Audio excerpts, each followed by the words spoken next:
Afternoon and welcome everyone. I'm Faladay Bell. I'm the Director of Community at the Center for Communication. We're an independent nonprofit organization that connects students with professionals in the media industry in order to better prepare them for their careers. You can follow the Center for Communication on Instagram, Facebook, LinkedIn, and Twitter. Our Twitter handle is @CenCom, and our hashtag for today is Office Hours. This program will be recorded for those who can't tune in live. You can also watch our panels from recent seasons on our YouTube and Vimeo and Facebook pages. We plan to host more virtual programs in the coming weeks, and you can sign up for our upcoming events and newsletter on our website at centerforcommunication.org. Many thanks to Raeshem Nijhon at Culture.House for joining us today. Raeshem is a Clio, Shorty, and Webby Award-winning producer and director. As founder and executive producer of Culture.House, hey Raeshem, she manages strategic partnerships and oversees end-to-end production across platforms. Select current projects include a doc-series about race and gender in America for Netflix, Girly, a doc-series developed with Refinery 29, and actor-activist Rashida Jones, and feature documentary, The Agreement, in partnership with the United Nations Foundation. She also sits on the board of directors at the Center for Communication. Now I'll turn it over to Raeshem so she can share her journey before we start taking questions. Take it away, Raeshem. Great. Hi, everybody. I'm used to having interaction with you all, so I usually like to ask people what they're most interested in, producing, directing, writing. So I'm just going to assume that there's a good mix of us on the call today.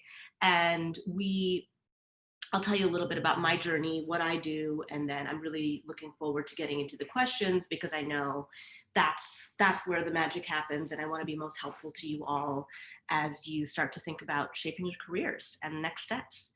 And what a time to be doing that. So I also hope that everybody's doing well and is healthy and feeling safe. So as far as career, as Faladay said, I run a production company called Culture.House. And what I do now, and then I'll sort of cycle back to how I got here. What I do now is we focus in on television and feature films, documentaries, unscripted, and we're starting to get into the scripted world, both through indie features and eventually through scripted TV. And what we're doing now is we have a series with Netflix looking at race and gender in America through the lens of women in hip hop. We have a series with Disney Plus where we're talking about Gen Z artists and activists with Brie Larson. We are working on a show about Black women's hair, and that's with, well, I actually can't talk about it yet, but that's a really exciting project that we almost have a deal on. And, so we have multiple TV shows, lots of great partnerships with different kinds of people. And we are also simultaneously, we work with a lot of brands to help them tell their story. And, we've done a lot of the big campaigns for Planned Parenthood, for Serena Williams fashion brand, for the National Council on Behavioral Health, Toyota, Dell, all kinds of folks. And a lot of the work that we do at Culture.House, the idea is that, we are women of color who are leading in our space. We're one of the few women of color owned production companies that actually runs full production services end to end. We're represented at WME, and we're one of the few at our agency like us. They've been incredible partners. They really get us and understand us and partner us up with great folks. And I think we are really honing in on stories that, of course, reflect women, people of color, all kinds of marginalized communities, but also just finding entertaining ways to talk about the things that affect all of us. We really think of ourselves as a company at the intersection of pop and politics. And so that's pop culture, and then politics, not necessarily in that very overt, talking about presidential elections, but social politics, cultural politics, representation, all of these things. And a lot of our projects reflect that. And we think a lot about our process. So what is really important to us is that whatever shows up on screen, of course, is deeply important. That's what people see. But equally important to us is how things get made. Who makes them? What's the point of view? Who are the folks that are owning the narrative, and is that coming from an authentic place? And that is a very, very important part of our process, the kinds of projects that we choose and partners that we look to work with. Leading up to having my own production company is a long, windy journey, as I'm sure many of you are in the midst of, or at the beginning of, in the middle of. It is, as a, you know, it's a hackneyed term now, but it truly isn't a straight line. You know, for me, what's been most helpful is every experience that I've had along the way, trying to really gain every aspect of the business through my experiences that I possibly could. So I made a real effort to work on all different kinds of projects through my journey. I was lucky enough to go to NYU, and I did go to film school, which I don't, by the way, think is a prerequisite for working in our industry by any stretch. So, you know, not to worry if you're not in a film program, but it was great. And being in New York really was great for me because I was able to, there were so many productions happening when I was younger. So, you know, between the ages of like 18 to 26, I literally worked on every kind of project you can imagine, like music videos, commercials, really bad short films, shooting in people's basements, apartments, backyards, God knows what, but it taught me so much. And so the things that you don't even necessarily realize, oh, what value am I getting out of this? It will show up later in your career. I promise you, there's so many things that you're picking up along the way. So the one thing I really encourage folks to do is just get as much exposure to different kinds of budgets, people, as you possibly can. So I did a lot of that, and I freelanced for a long time. I worked with, you know, like I said, different kinds of people. And then I took a job in TV. I say I took a job as if they were handing them out. I like literally emailed this person maybe for 6 months straight every 2 weeks. And finally she gave me a job as a runner, PA. And this was like before, I don't think this can't be a job anymore because there's gotta be a better way to do this. But I took a job at Viacom where there was like a building on 10th Avenue and like 54th Street or something. And so I would run tapes between that building and the building in Times Square. So that was my job. And in between I would do other stuff, and it was at TV Land and Nick at Night. So I don't know if Nick at Night's still a thing, but I would watch lots and lots of Nick at Night shows and make recommendations on little segments that might be good for promos. So it was great. I mean, I learned a lot, and it was, you know, one of my first jobs. And then I sort of worked my way up to being an associate producer, and then eventually a production coordinator. And then I left TV for a little while. I worked freelance again. And then I went back to MTV as a producer, and eventually became an executive producer where I ran a nonfiction series. So I was at a division called MTV World where we made TV shows, like one was called Rebel Music, and that was a really special project for me. It was looking at conflict zones, cultural conflict zones around the world, and who are the musicians in that space that are really talking about what's going on, but through music. So during those few years, we did episodes in Egypt, in Afghanistan, in India and Mali. So it was just a wonderful, wonderful experience. And I really learned how to do production end to end as a leader, but also leading up to that, I had done a lot of work, sort of like one-man banding, I don't want to say one-man banding, I know, one-person banding, where I really shot and edited everything myself. So I did a lot of work like that. I did work like that for New York Post, New York Times, Viacom, MTV, and all of those things were very helpful to me to gain those skills, because then I knew I wasn't the best editor, or I wasn't the best this, but at least I knew what it took to do that. And so now, as I find myself finally being able to do what I want to do, which is to, you know, run my own company and run TV shows as a producer, I have a really strong understanding of all elements of the business. So I feel that it makes me better at my job because I'm able to communicate with my team in a way that I know what that job takes. So all of those experiences together are what has brought me here, and certainly not, like I said, in a straight line. I left MTV about 4 or 5 years ago because I knew I always wanted to run my own company, but I wanted to learn a lot, and MTV was a great place to do that. I learned from some excellent executives. I learned from some very shitty executives. I learned from, And that's the thing, you learn from bad experiences too, and leadership styles and things that you don't love. And that all of that informed me, and I'm continuing to learn every day in my job now as I work with networks from the other side, selling to them, working with them, and of course, all of our clients and the team that I get to work with every day. So it's been quite a journey, and it's, it's been great. I'm very grateful for what I get to do, but certainly all of those experiences inform me, continue to inform me today. So great. I mean, that's a little bit about, it's so funny doing this, Ren, literally just looking at myself talking. So hopefully people are listening. I'm just gonna hope that you are. And essentially, I think we're ready to get into some questions. I'd love to engage with what's most interesting and urgent for all of you. Thanks, Raeshem. That was great. Okay. And just as a reminder don't worry, we're all looking at you, and I thought it was awesome.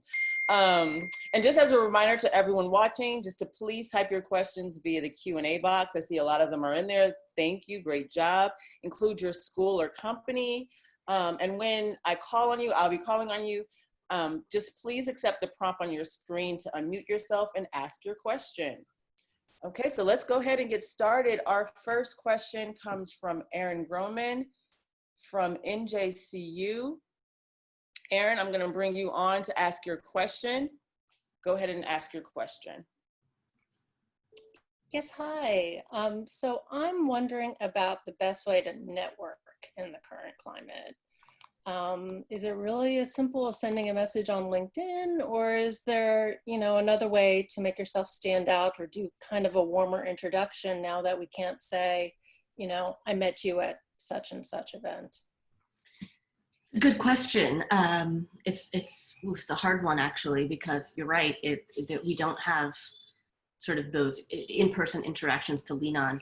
I think it sort of depends on, for me, it sort of depends on where you're at in the industry. Not all parts of the creative industry are great with LinkedIn. I think more certainly on the network corporate side, people are great if that's what you're most interested in. If it's about reaching out and talking with like indie filmmakers and documentarians, some are good on LinkedIn, but that's not necessarily the place where they would gather. So I would definitely, I do think LinkedIn is still a very good tool, again, depending on what it is that you're looking to do. I also think that Facebook groups are actually still a good tool for creatives. And I think what's most important to me when I have people send me, let's say, a LinkedIn message or even an email to my website or something like that, is looking for, and it's hard in this time because you don't have the personal connection of having met somebody, but looking for a really unique reason or why it would be good for us to connect, and being very honest about that. If you're looking for a job, if you're looking for help, if you're looking for those types of things, that's great.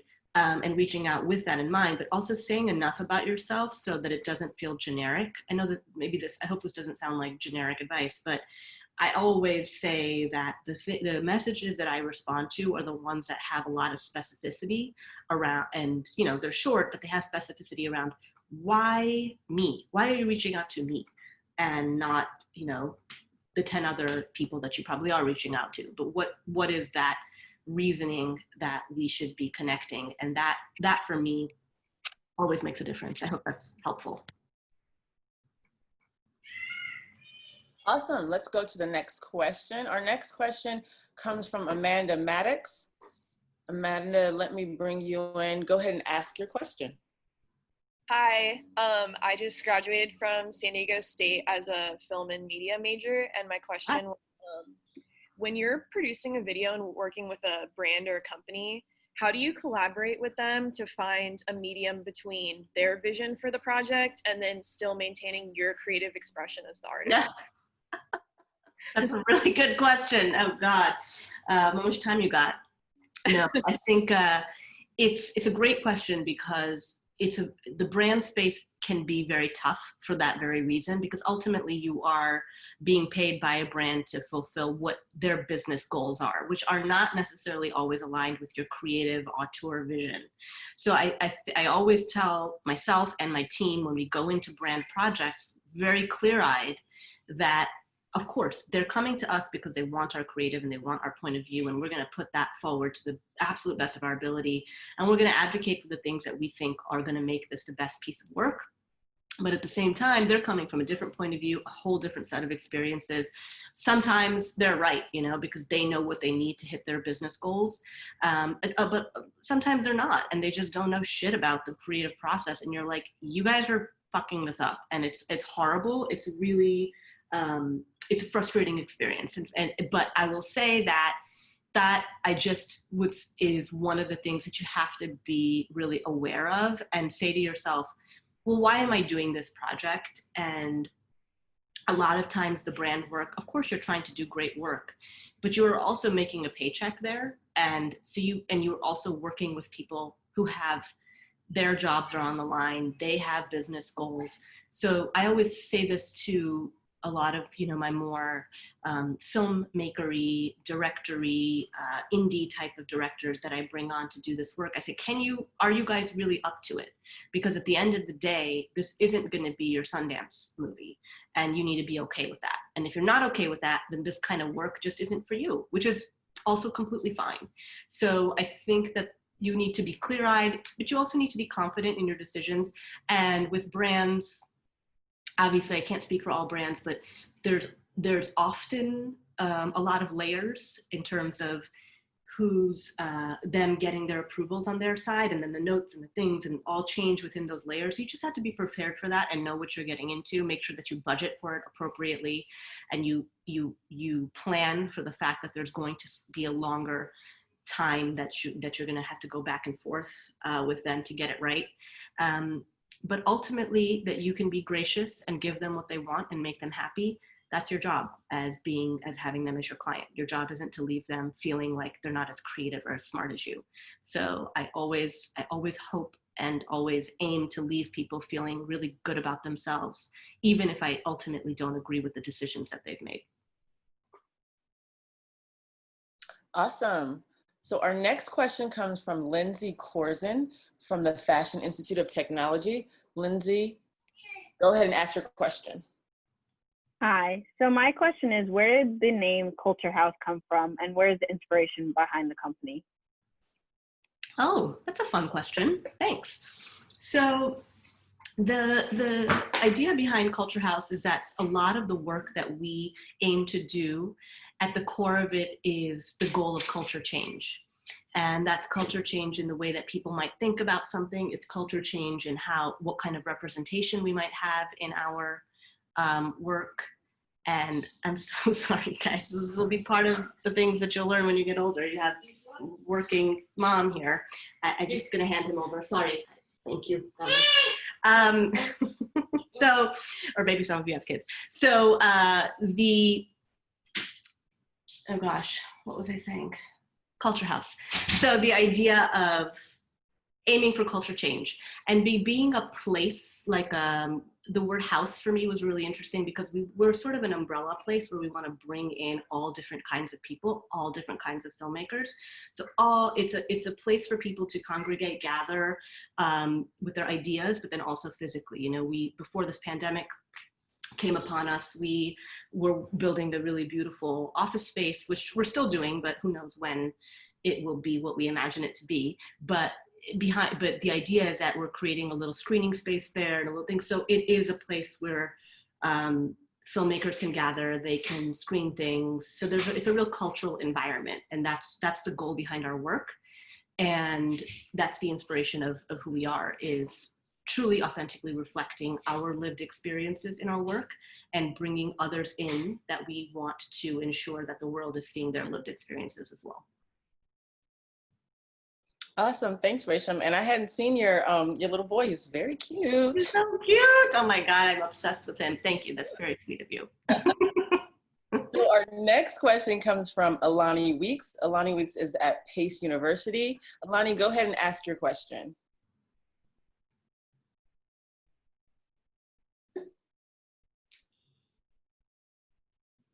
Alana, you should see a box that tells you to go ahead and you can unmute yourself or allow yourself to talk. Oh, can you hear me? Yep. Yes. Okay, sorry about that. I'm a rising sophomore film major, and I want to get a communications film internship, but I currently don't have any formal work experience. What do you recommend to do to gain work experience for those types of internships? And I'm sorry, what kind of internship do you want to get? A film, what internship? Like film or communications? Film or communications. So, I mean, listen, you're at the perfect stage in your career where it's time for you to start getting that experience. So I certainly wouldn't be intimidated by the fact that you don't have it yet. And I think that going into applying for internships or applying with companies, depending on, what you're looking for, obviously there's the whole breadth of, big corporations and networks that you can be going through their formal intern processes, and certainly that's always a good idea to do. And then the other thing that I would probably, if that works out, great. If that's what you want, great. But then I would also look at production companies, smaller production companies, folks like us who are working on big shows, but we're a smaller company and we're probably easier to access than, going straight to CNN, not because you couldn't get the internship there, but just because it's going to be a lot more layers of people that need to get you approved to get you in. So I think that there's ways to be really smart and grassroots about looking at the shows that you love, look at the television or the movies that you love, and figure out who the production companies are that are making it, and start applying directly to production companies and figuring out if you can get in there. Because, like I said earlier, at this stage in your career, to me, it's all about exposure. And when you work at a production company that's, less than 100 people, you are going to learn so much because you're going to be exposed to the entire process in a way that's not super siloed or separated, which often it starts to become once you get to the corporate network level. So I actually think production companies are a great training ground to learn the nitty-gritty of the business, and alongside networks as well, but that might be a place to get started. Awesome. So our next question comes from Constantine Samios. I hope I didn't ruin your last name, Constantine. He's a San Diego State University graduate. Constantine, go ahead and ask your question. Hello there. Can you hear me? Yeah. So I'm turning my short documentary on immigration into a feature-length documentary at the moment. Wow. And I'm attacking, all the grants that relate to this type of project. Where I'm having trouble is finding ad sponsors, brand sponsors, or NGO sponsors to kind of push my film along. How would you suggest I kind of attack these relationships or nonprofits or even, angel investors, things like that, to kind of get the ball moving? Yeah, it's a tough, I think going on the independent doc route is admirable. I've been there and I've done that for a long time. I personally don't do that as much anymore, probably because of the struggles that you're jumping into now. And that's not to discourage you. I'm sorry, I didn't mean it like that. I just mean that it's a very, to your point, you have to be really strategic about finding people that care very specifically about your topic. And nowadays, a lot of the funders out there, they are pretty open and very clear about what their priorities are. And because funds and such are limited, I would be really strategic about honing in on the people that care about that issue. And I'm sure there's a lot of folks, and that's commendable. I'm so glad that you're making that film right now. I think that it's also maybe about being creative, thinking about other types of groups and nonprofits that are doing this work and saying, hey, while I'm making this film, maybe I can also make some content for you guys, for a nonprofit, and pull a little bit out of their marketing budget, something that you can do inexpensively, and then maybe use some of that money for your film. So I would also just think creatively about what you can offer, since you're already out there and you're working on this topic and you're doing something. Everybody is hungry for content and hungry to do it with people where they're not spending an arm and a leg. And I don't know what your budget is, but maybe there's ways for you to kind of, that could be part of your strategy, to be a little creative, because as I'm sure you're seeing, the grant process is super competitive and you should absolutely get in there. But I think it's also really smart to be strategic and creative. Awesome. Our next question comes from Anika. Anika is a Queens College graduate. Anika, please go ahead and ask your question. Hi. Hey. So my question is probably a statistic, is rooted from a statistic that I believe you moderated a panel for CFC before, so this will seem familiar. So it's been statistically shown that men will apply for a job if they meet 60% of the requirements, whereas women apply if they meet 90% of the requirements. I know this statistic, but I still can't shake myself from making the mistake of not applying. As an employer, how would you classify someone who's either overqualified or underqualified, and has an interviewee ever impressed you into hiring them, even though they were missing some skills? Yeah, absolutely. And I think you're right. You know, it's so important to remind us as young people and women, and that you're never going to be perfect, and you're never going to be perfect for any one thing. Like hardly ever will that ever happen. But what you should be and always striving to be is very, very teachable, very, very adaptive, and very flexible, and able to learn in new environments and taking a lot of initiative. Like that to me, especially in production, especially on the side, and like I said, I don't know how many people are interested in the network side versus the independent side, but if you're interested in working in production as a producer, like taking initiative and being creative is the absolute name of the game. There is nothing more important or impressive than that. So I'll give you guys an example actually of a young person who came to us, it was last year, and she was introduced, she was working as an executive assistant at a big production company, and a producer friend of mine said, hey, you know, this young woman is an EA right now, she's really smart, and I think she's ready to move into production. Would you meet with her? And so we met with her, and she came to the meeting with a 20-page deck for a television show, which was really good. And it was an unscripted show, and it was something that my partner and I were like, this is really good. You know, I'm super impressed by this. This is somebody who's coming from an executive assistant background, where I think probably a lot of people might underestimate that experience, but we went into it saying, okay, well, like, let's be open.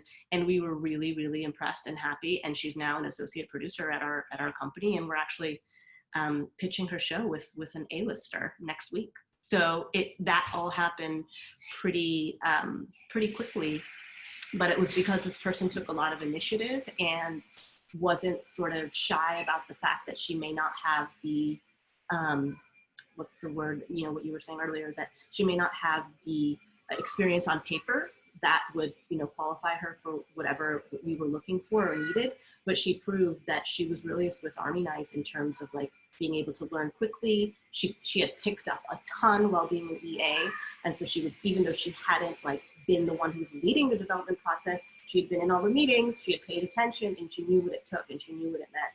And that really showed in our conversation. We were like, yeah, let's do this. And that, I don't know that had she not had the sort of just, let me just go out there and do this, that it would have been the kind of job that she would have applied for on paper.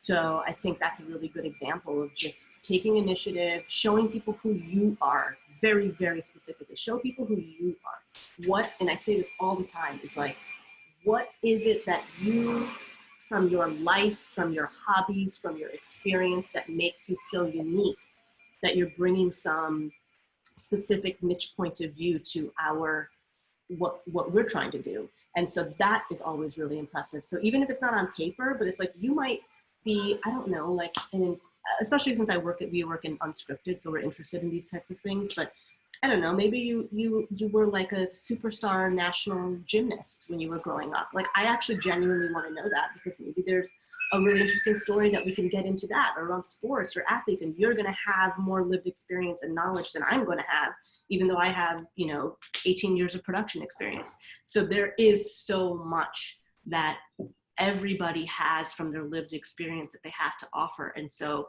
I would really never shy away from making that central to how you present yourself, and not just worry about what's technically on your resume in terms of your job positions. That was great. That was a great story. I love that. All right.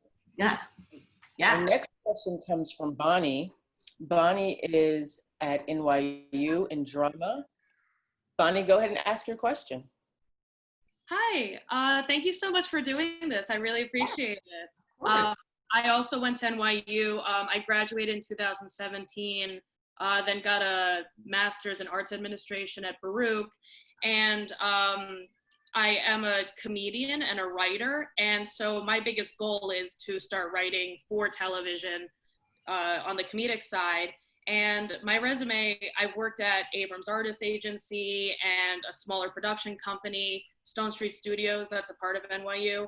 And I'm just wondering if there's anything I can add to my resume to make it stand out, like what steps on becoming either a writer's assistant or an executive assistant that could push me further.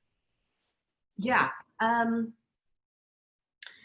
think, you know, and I don't know if you're on the comedic side, what you're exactly doing, but if you've done anything more on that side, if you've done any improv, if you're part of any groups, that kind of stuff often sticks out because it tells people like, oh, okay, well, this person is in the mix and doing things and is really creative. So it may not be a hard position that you've taken, but it shows something about how you take your craft seriously and the kinds of environments that you're in. So I would think about those types of things if you're part of any professional groups or amateur groups or things like that.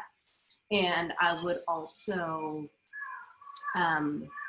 send people tiny little samples, send people tiny little videos sometimes, especially if you're looking for a job or a way in and you're reaching out directly to, say, like writers or creatives themselves. I think a lot of times creatives will also often respond well when they see another creative person putting themselves out there. So I really would not shy away from that for those types of people. If you're applying, you know, through a website to like Discovery or Comedy Central, it's a little bit different. But if you're applying directly to people, I would just go for it and put yourself out there. And I think that people, not everybody's going to respond to it, but you apply to 100 places, you get 2 responses. It's pretty good. Awesome. So our next question comes from Dante. He's at the New York University Tisch School of the Arts. Cool.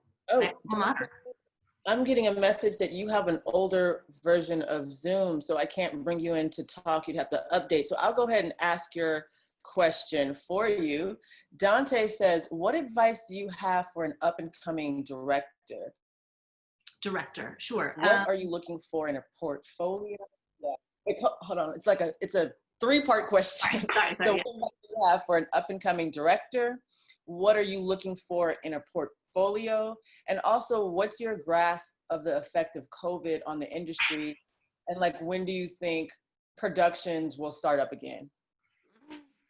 I don't know, soon, I hope, but I'll get to that. Great question. And I think being a director, like anything in this business, is tough, and it's always about putting yourself out there, proving yourself, doing the work. Being a craftsperson like a director or an editor, that for me never gets sold on paper. Maybe sometimes if you've done work that of course people have heard of and it's been out there and I can go and find it. But if you're starting out, it's really about making work. And not everybody has the privilege or the money to make some fancy piece of work, and people get that.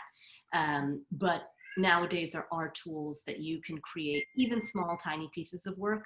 So for me, especially if it's a new director that hasn't necessarily made things out there, I have to see something. So I'm looking for something, depending on, I guess, what the project is, and you know, I don't know what kind of director you are, if it's comedic, dramatics, you know, docs, cinematic, but whatever it is, honing in on your genre and creating something that really shows your level of skill and potential in that space. So if you are looking to do music videos, like you got to make one, and it might be kind of shitty, but at least it needs to show the potential of what you intended to do, and to really have a little bit of a write-up around what you would have done if you had more resources, all those kinds of things to really like bring it to life.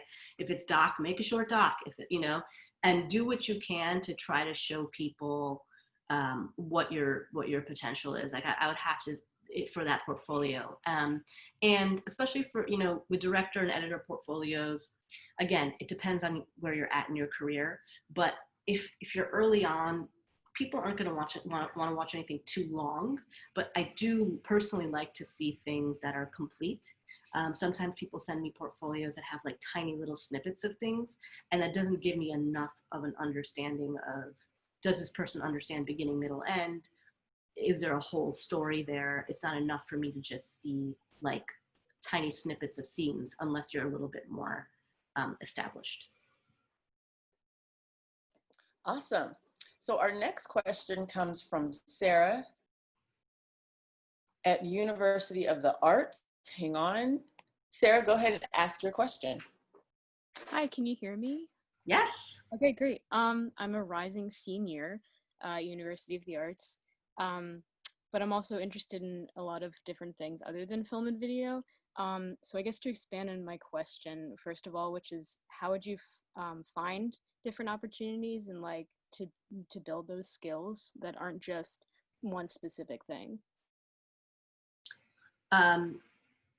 Sorry, how do you find the opportunity to build like different types of skills? Or yeah, like say like you're interested, because I'm also interested in voice acting, but I also play music. So like if I want to sort of go into film but then also do those other things and try to incorporate that in my career, like how would you go about doing that? Yeah, well, that's great. And that's great that you have so many interests. And I think that there is a lot of room for people to be multifaceted in the industry. I do think, as you get into bigger and more intensive projects, you often have to not be able to pursue certain things, but certain things at certain times, because you're going to be honing in or focusing in on particular types of work at certain times in your life if you're getting involved in big projects. But I think that what I would do, like I said, in terms of like producing and understanding the business, I would start to look at production companies and try to get in there. And I would think about, if you're interested in voiceover work, I would think about even companies that make branded work, or work that uses a lot of VO, and also positioning yourself as like a VO artist and as that part of it. I would even look at like a lot of the sites that are out there, which I'm sure you're familiar with, like Voices123 or Voices.com. I mean, I get voiceover artists from those sites all the time. So I think that there's absolutely no harm, and if anything, you should be putting yourself out there on those sites right away, and putting up samples of things that you've done or things that you've produced yourself at home, so that you can start trying to get some of those jobs. Tell other filmmaker friends and things like that of yours who are making lower budget things that you'll do their voiceover work for free, so that you can just start building a little bit of a portfolio. And same with music. So I would say start getting involved with, if you can, and offering yourself up for lower cost, because what is a biggest commodity in our business is great minds and brains and energy. And if you can bring that to a project, that's huge. So, I don't know what part of music you're interested in. Are you a musician or music supervisor, or? I actually took her off. I can bring her back. But so I would say look to try to get internships, or support or work as an assistant or a PA to independent folks who are doing well in that space. So look to music supervisors, and you'd be surprised. Some of the best music supervisors in the business, if you emailed them and you were like, hey, like I just want to help you, they'd probably be like, yeah, sure, that sounds great.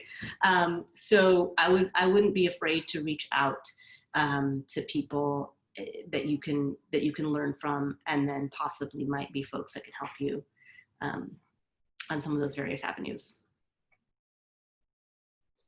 Awesome. So our next question comes from Natalie.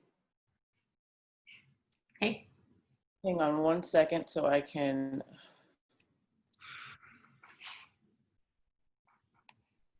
Okay, so we might have to get back to Natalie. So in the meantime, our next question comes from Iman. Iman's at New York University. Iman, go ahead and ask your question. Hi, thank you so much for doing this. Sure. I had two questions, but I can just, if I'm in the line, I can totally just mention one. My first question was, how do you begin to manage and delegate very big budgets, given the longer you work, the more companies want to work for you and the more they're willing to give you larger sums of money. The more they're willing to give, I'm sorry, say the last part again, Iman? The more they're willing to give you larger sums of money to work with. Sure. Their final product. So I'm just curious what your experience was with like just gaining more experience and having larger budgets as time went on in your career. Yeah, that's a really good question. It's almost kind of interesting. I don't know why I just had like a slightly emotional reaction to that, I feel, because I remember starting out and making videos that I shot, that I traveled for, and I shot and edited all by myself, and they were like 3 to 5 minute pieces, and I got paid about $1,000 for each one of those, which is actually not nothing, depending on what you're doing. And at the time, that $1,000 was like a lot of money, you know, and it is. It's not that it's not a lot of money, but to your point, it's like today when I have a brand that asks me to make a 3 to 5 minute film, like, I ask them for anything from $100,000 to like $400,000, you know, and it's of course very, very different thing. And it's not that you're doing a completely different thing, you know, you're making a full scale production, whereas like you're just like one person. But I guess I just mean that I have really personally been through that journey myself, where I worked for like $500 to create, you know, the pieces that I used to do at Times and Post and stuff, all that. Those are like $500 a pop or $300 a pop, those videos. And those are things that I used to stay up like the entire night to edit and deliver by the next day. It's a lot of work, you know, and I did tons of those. I really slogged and I did a lot of that. And then, you know, doing that is what helped me to build my portfolio. So of course the money was important, but it was really just important to get a lot of work under my belt. And a lot of that early work tends to not be so great, right? Because you're learning. And then as you start to do more and do better work, that's when you can start getting a little bit more money and start selling yourself also to production companies and say, hey, like I can be a producer for you. I can be a director for you for this project. You know, even today when we have brand projects, I hire freelance producers and directors all the time.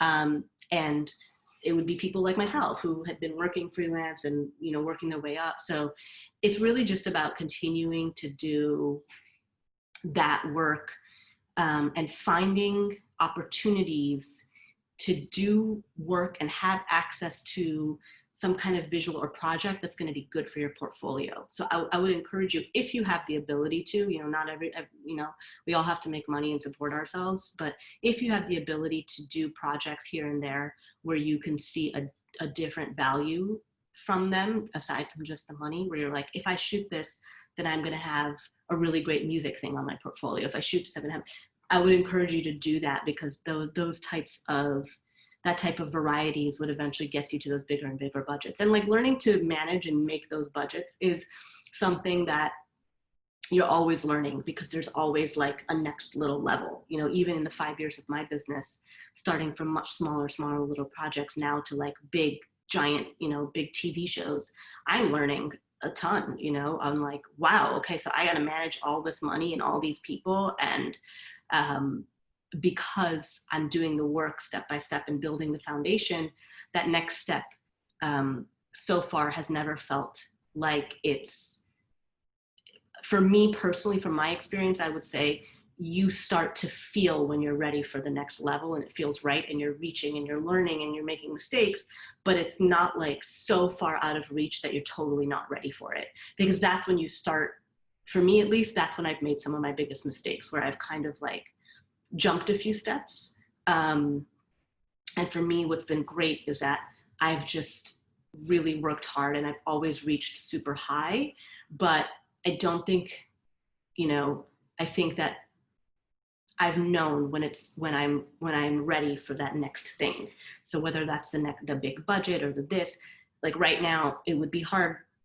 I mean, I don't know, maybe it wouldn't be, but when I was sort of graduating school, it would be hard for me to think about like, how would I manage a budget for a 3-season, giant design competition show? Like, I wouldn't really even know how to do that.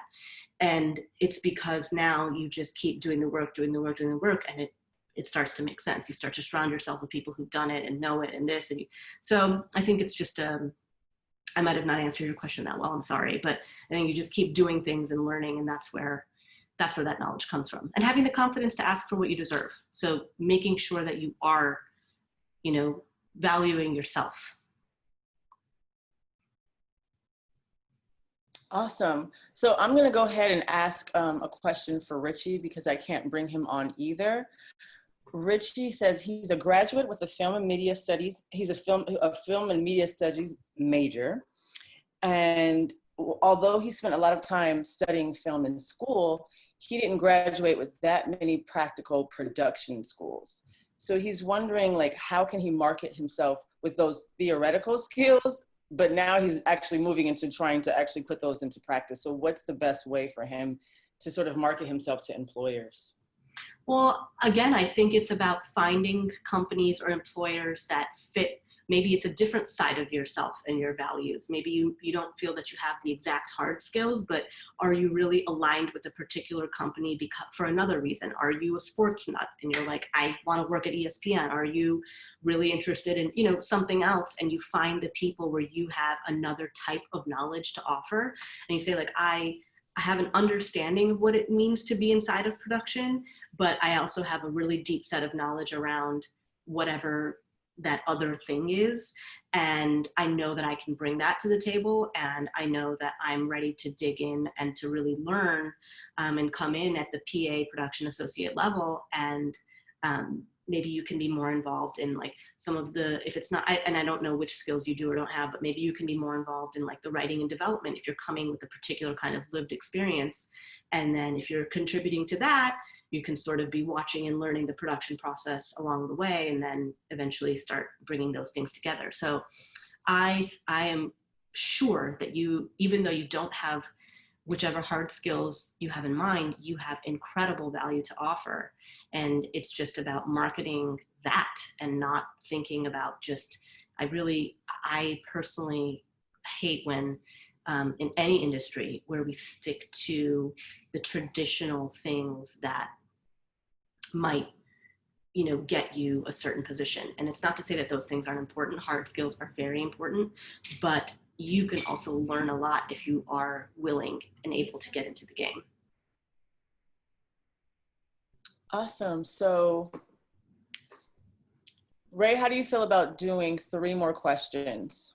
Sure. Yeah, whatever is, absolutely. Okay, great. So our next question comes from Amanda. Amanda, I am going to bring you on right now. Go ahead and ask your question. Hello, thank you so much for what you're doing right now. My question is about managing a screenwriter director, and we have new projects, and I just want to know what's the best way to reach out to producers. Is it okay or proper to do a cold email or a cold call and try and connect with producers to make projects happen? And thanks again for your time. Yeah, of course. So you are a producer screenwriter, or you're managing producer, and you're looking to get certain projects made. Is that right? Yes, I am managing. I am working with a client who was a screenwriter director, and I know the way to get things produced is through a producer. So that was it. Got it. Yeah. So I think that the way, for me, I would think really, again, I think it's all about specificity. I know I keep coming back to that. I hope I'm not being too repetitive, but whatever this project is that you are working on, like, what is the thing that makes it super unique? What's the niche of it? And who are the types of companies that are going to be interested in making that? And that is or producers, so what are the films that have been the reference point for your project? What kinds of work is a reference point for that? Those are the kinds of producers that might be interested in helping you or supporting you. It's hard to get producers on board for projects, as I'm sure you know, because everybody has limited time and resources. But if you position it in a way that is you know, hey, we're coming into this, we're willing to do a lot of the grunt work and do a lot of the day-to-day. We just need support in like some of the initial connections or ideas around financing. We are, you know, and showing people how much you're willing to do. I think that's very important. Anytime you go out with a project just looking for someone to solve a problem, people can feel that. And so I always try to position my asks or going out as like, we've got a lot, we're doing a lot of hard work. And this is a piece that we think that you can contribute in a way that is going to be meaningful for us, but also really valuable to you because, you know, it seems like this is the kind of work that you're interested in or whatever that thing is. So I think it's really about, and I think it's fine to cold call people. Sorry, by the way, I do. It's hard to get a response that way. So I would, you know, try to look for any kind of warm intro that you can get, but sometimes that's just not there. So you do the outreach and you try and you try to show people why you thought of them and the fact that you're willing to do a lot of the work. You're not looking for someone to come in and, you know, solve your problems. Great. Okay, so our next question comes from Natalie at NYU. Natalie, go ahead and ask your question. Hi. I'm a rising senior at NYU, and I'm a producer on NYU's sketch show, and we're still trying to produce content over the summer and while we're in quarantine, but we're struggling because of the limitations. I'm wondering if you have any suggestions for producing content in these limitations where we can't really go out to different locations and we're not in the same room and we can't all meet. Yeah. I mean, it's hard, you know, and obviously there's a lot of people doing it. SNL has done a couple of interesting shows, you know, and you could see that even they progressed on their process and production value in that. You know, I think that people are starting to figure out interesting remote solutions in terms of production value. I know our partner at Netflix, like they put together these like drop kits of higher quality camera and all the stuff that you need to make that work and sort of mailing that to people in a way that can be safe. And then getting on the phone and helping them set it up so that everybody's got maybe just like higher quality look and feel, people using their iPhones for second angles and then emailing that around so that to an editor. So finding ways to use our own webcams, our phones, if you can afford drop kits of additional cameras to like up that production value. In terms of like meeting and being able to work, I mean, obviously a sketch show, it's tough, right? Because I'm sure so much of it is like riffing off of each other and the energy in that physical exchange. And it's never going to be what it would be in person, but you know, maybe there is something else that can be done live in terms of, I think there's elements that you can up the production value when you have it a little bit scripted in advance, but then maybe there's also value to doing things where you can have everybody sort of engaging in some sort of like live experience where they're being able to still riff off of each other and have a little bit of that improv feel. But it's tough, you know, and I'm sorry, I wish I had more for you there. I think it's just about being resourceful and thinking about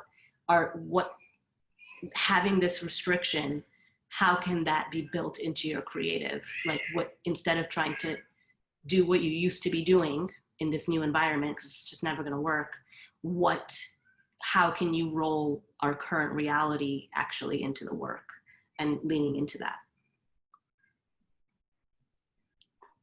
Great. Oh my gosh, this has been such a great conversation. I love all these questions. I feel like I'm going to go back and write and take some notes, watch it all over again. Thank you guys. I love those questions. And I really one final question. Sorry, go ahead. Oh, yeah. One final question for you. This has been really great. Your answers have been awesome, Raeshem. Oh, thank you. So our last question comes from, I really hope I don't mess up your name, Manaze from, he's a graduate of NYU. So hang on, Manaze, go ahead and ask your question. Hi, can you hear me? Yes. Hi, my name is Manize Afridi. I went to NYU School of Global Public Health, and I'm currently working for Partners in Health in Boston on the COVID-19 response.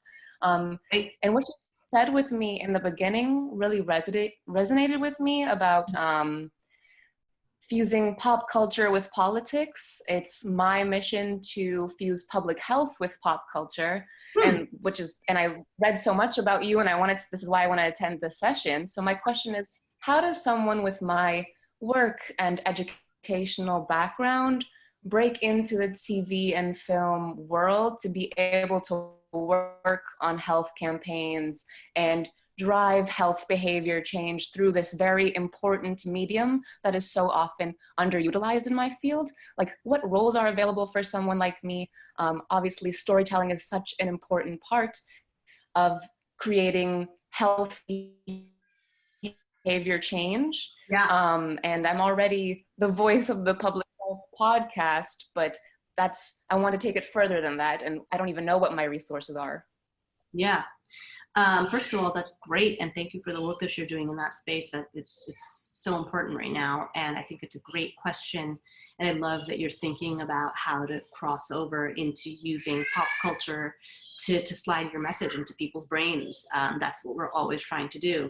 And it's interesting because public health is a big one for us too, specifically mental health. We do a lot of work around mental health and thinking about how we can roll mental health messages into our work, into our shows. We work with a lot of the mental health nonprofits around the country. And I think that the kind of, and I'm not sure what exactly specifically you're looking to do in public health, but I think there's a few ways.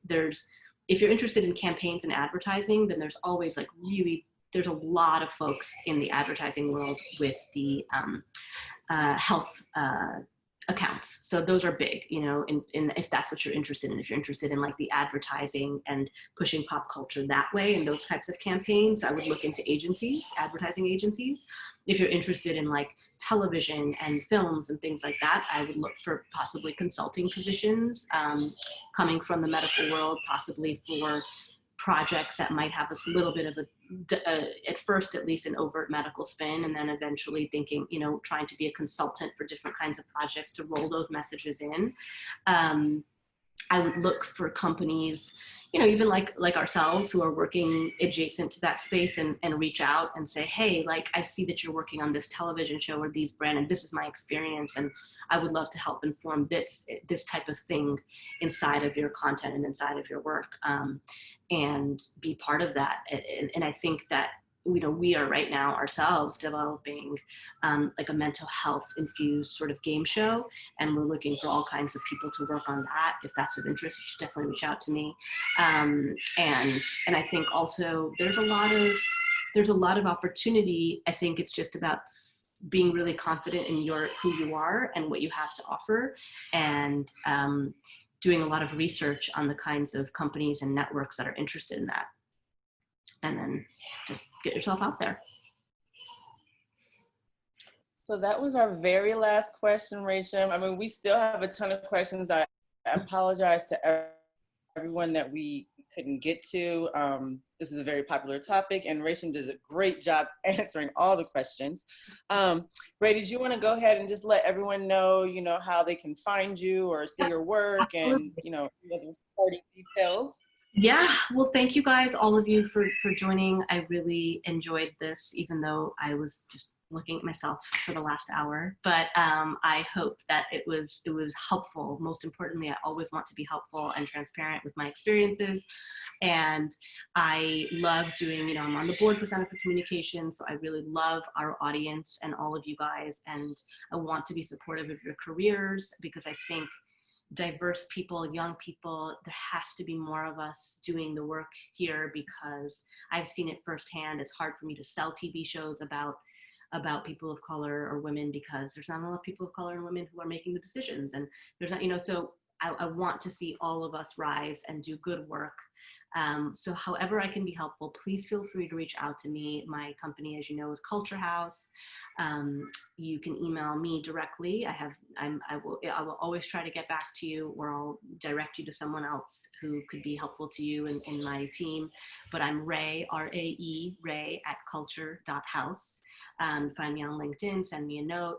And oftentimes after these events, I have brought interns from the Center for Communications team. I'm always looking to support our community. So if you have something to offer, if you feel that what we're doing could be helpful to you, please feel free to reach out to me. And if you just have questions or need some advice on something, send me a note and I will always try to get back to you.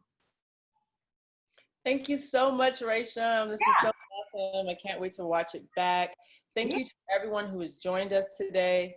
We do invite you to sign up for our newsletter via our website, which is centerforcommunication.org, so that you can receive notices of our upcoming events. And if you enjoyed our discussion today, please consider making a donation to the center so that we can continue to provide these free career education for our students. Visit our website at centerforcommunication.org/donate. Thanks, everyone. See you next time.